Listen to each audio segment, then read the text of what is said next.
অবশেষে ট্রাম্প ইরানে হামলা চালানো নিয়ে নিজেদের ভুল স্বীকার করল।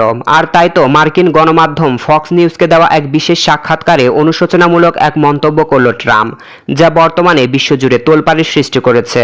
কারণ প্রশ্ন হচ্ছে, কি এমন ঘটলো যে হঠাৎই ট্রাম্প নিজের সুর পাল্টালো? কদিন আগেও তো ট্রাম্প গর্বের সাথে দাবি করেছিল যে ইরান তাদের কাছে 48 ঘন্টাও টিকতে পারবে না। তবে আজ 3 মাস পার হয়ে গেলেও ইরানকে দমাতে পারেনি আমেরিকা, এমনকি কোনোভাবে দমাতেও পারছে না তারা। ফলে বর্তমানে যুদ্ধ বন্ধ করে পিছু হটতে পারছে না ট্রাম্প।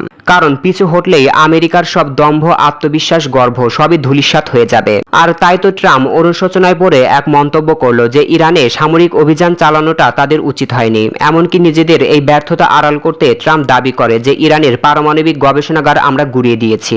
এটা না করলে ইরান এতদিন পারমাণবিক বোমা বানিয়েই ফেলতো।